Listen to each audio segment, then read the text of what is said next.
అంటే మీకు ప్రతిపక్షం అన్నా, నాయకులన్నా, ప్రజాస్వామ్యం అన్నా, లా అండ్ ఆర్డర్ అన్నా అది కనీస గౌరవం ఉందా ఈ ప్రభుత్వంలో ఉన్నటువంటి పెద్దలు కానీ అడుగుతా ఉన్నా. పక్కనే హోంమంత్రి గారు ఉంటారు.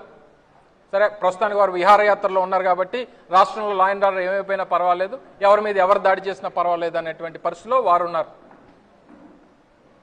ముఖ్యమంత్రి గారికి అయితే అసలు రాష్ట్రం ఏమైపోయినా పట్టదు, మా నాయకులు ఏం చేస్తే అదే రాజ్యాంగం అనేటువంటి విధానంలో ముఖ్యమంత్రి గారు ఉన్నారు. ఉప ముఖ్యమంత్రి గారికి వారికి ఒంట్లో బాగాలేదు, వారు రెస్ట్లో ఉన్నారు.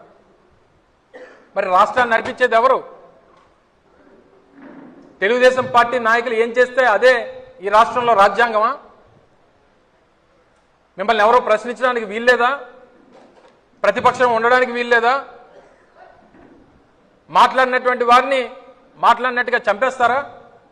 ఇది ఈ రోజు నుంచి మొదలైనటువంటిది కాదు తెలుగుదేశం పార్టీ. గతంలో వంగవీటి మోహన్ రంగని చంపారు, దశరథ రామని ఒక జర్నలిస్ట్ని చంపారు,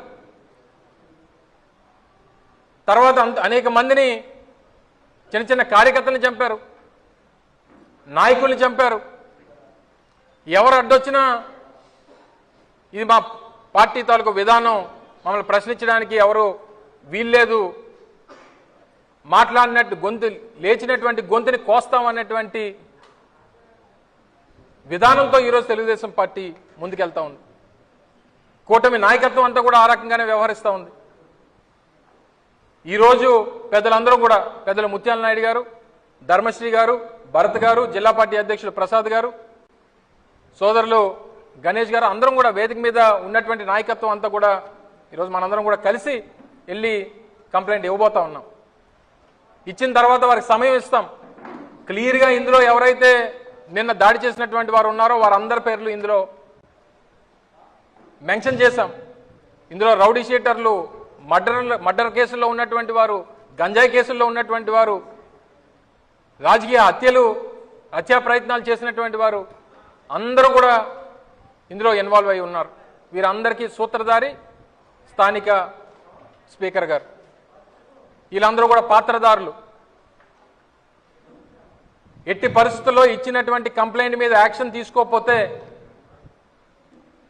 వారికి 24 గంటలో 48 గంటలో పార్టీ నాయకత్వం అంతా కూడా చర్చించుకొని వారికి కూడా సమయం ఇవ్వాలి కాబట్టి సమయం ఇస్తాం. ఇవ్వనటువంటి పక్షంలో పార్టీ ఒక పెద్ద కార్యాచరణ రూపొందిస్తాం. ప్రభుత్వం మీద ఒత్తిడి తీసుకొస్తాం, పోలీసు మీద ఒత్తిడి తీసుకొస్తాం. ఎవరికన్నా ఇబ్బంది కలిగితే ఈ పార్టీ అంటే ఈ నియోజకవర్గానికో ఈ నియోజకవర్గంలో ఉన్నటువంటి నాయకులకు మాత్రమే కాదు, మన పార్టీలో ఎవరికి కష్టం వచ్చినా జిల్లాలో ఉన్నటువంటి పార్టీ నాయకత్వం అంతా కూడా ఒక కుటుంబంలా కలిసి వస్తుంది, మీకు అండగా నిలబడుతుంది అన్నటువంటి ఒక భరోసాని పార్టీకి ఇస్తుంది అన్నటువంటి విషయాన్ని కూడా తెలియజేస్తా ఉన్నాం. గణేష్ గారు రేపు ఈరోజు గణేష్ గారికి జరగవచ్చు, రేపు నాకు జరగవచ్చు, ఎల్లుండు ముత్యాల నాయుడు గారికి జరగవచ్చు. మనం ఇలా ఊరుకుంటే రేపు ఇంటికి వచ్చి మన మీద దాడి చేసేటువంటి పరిస్థితులు వస్తాయి. ఎట్టి పరిస్థితుల్లో అవకాశం వారికి ఇవ్వడానికి వీల్లేదు. రెండోది, ఉత్తరాంధ్రలో ఇటువంటి సంస్కృతి లేదు. గతంలో ఎప్పుడన్నా ఈ ఉత్తరాంధ్ర ప్రాంతంలో ఇటువంటి సంస్కృతి లేదు. మన దగ్గర ఎప్పుడు కూడా రాజకీయంగా ఆరోపణలు ప్రత్యారోపణలు చేసుకోవడం అనేటువంటిది సహజం. అది రాజకీయాల్లో సహజంగా ఉండాల్సినటువంటి విధానం. కానీ ఇలా మనుషుల్ని చంపేటువంటి పరిస్థితులు తీసుకొని వచ్చారంటే అసలు ఈ నాయకత్వాన్ని ఏమనాలో, ప్రభుత్వాన్ని ఏమనాలో, లా అండ్ ఆర్డర్ కనీసం కంట్రోల్లో లేనటువంటి ఈ ప్రభుత్వం ఈరోజు రాష్ట్రంలో ఉన్నందుకు బాధపడాలో తెలియనటువంటి పరిస్థితులు ఈరోజు రాష్ట్రంలో ఉన్నాయి. ఎప్పుడూ లేనటువంటి సంస్కృతి, ఉత్తరాంధ్ర ప్రాంతంలో లేనటువంటి సంస్కృతి, ఈ రకంగా దాడులు జరిగేటువంటి దాన్ని ఉపేక్షించేటువంటి పరిస్థితులే ఉండవు అనేటువంటి విషయాన్ని కూడా ఇది పార్టీ నాయకుడు జగన్మోహన్ రెడ్డి గారి మాటగా, పార్టీ అధినాయకత్వం పెద్దలు జగన్మోహన్ రెడ్డి గారి మాటగా ఈ ప్రాంతంలో మన పార్టీ నాయకులుగా ఉన్నటువంటి బొత్స సత్యనారాయణ గారు కానీ, మన రీజనల్ కోఆర్డినేటర్ కన్నబాబు గారు కానీ ఎప్పటికప్పుడు జరుగుతున్నటువంటి పరిస్థితుల్ని సమీక్షిస్తూ అవసరమైతే అందరూ కూడా గణేష్ గారికి అండగా నిలబడాలి, గణేష్ కుటుంబానికి భరోసాను ఇవ్వాలనేటువంటి అభిప్రాయంతో రాత్రి నుంచి పెద్ద ఎత్తున రాష్ట్ర వ్యాప్తంగా పార్టీ అంతా కూడా వారి వెంట ఉంది అనేటువంటి మెసేజ్ని ఇస్తా ఉంది. ప్రభుత్వం ఇప్పటికన్నా దిగి రావాలి, ఇచ్చినటువంటి కంప్లైంట్ మీద తక్షణమే యాక్షన్ తీసుకోవాలి, తీసుకొని నిన్న దాడి చేసినటువంటి వారి మీద వారిని అరెస్ట్ చేయాలి. ఏదో చిన్న చిన్న కేసులు పెడితే ఊరుకునేటువంటి ప్రసక్తే లేదు. అటెంప్ట్ టు మర్డర్ కేసు 307 పెట్టాల్సిందే. అందులో ఇన్వాల్వ్ అయినటువంటి వ్యక్తులు కూడా గత చరిత్ర ఉన్నటువంటి వారు, గతంలో ఇటువంటి ఇల్లీగల్ యాక్టివిటీసు, ఇటువంటి మర్డర్ యాక్టివిటీసు ఇందులో ఇన్వాల్వ్ అయినటువంటి వ్యక్తులు ఇందులో అందరూ ఉన్నారు. కాబట్టి తక్షణమే వాళ్ళ మీద యాక్షన్ తీసుకోవాలనేటువంటిది వైఎస్ఆర్ కాంగ్రెస్ పార్టీ డిమాండ్ చేస్తూ ఉంది. కంప్లైంట్ ఇచ్చిన తర్వాత రేపు ఎల్లుండి చూసి దాని మీద కార్యాచరణ రూపొందించి యాక్షన్ తీసుకోకపోతే మాత్రం ఈ సందర్భంగా మరొకసారి తెలియజేస్తూ ఉన్నాం, జిల్లా అంతా కూడా ఏకమవుతుంది.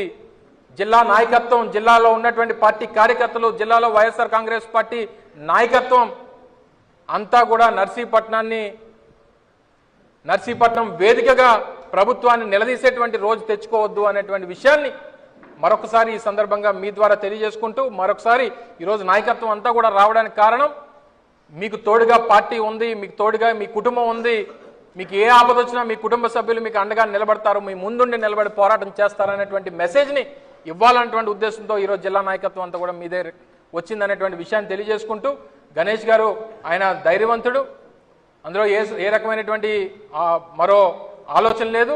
కానీ వారి కుటుంబ సభ్యులకి, వదినికి కానీ పిల్లలకు కానీ వారి తల్లికి కానీ వారందరికీ భరోసా ఇవ్వాలనేటువంటి ఉద్దేశంతోనే ఈరోజు అందరూ కూడా రావడం జరిగింది అనేటువంటి విషయాన్ని మరొకసారి ఈ సందర్భంగా తెలియజేస్తా ఉన్నాం.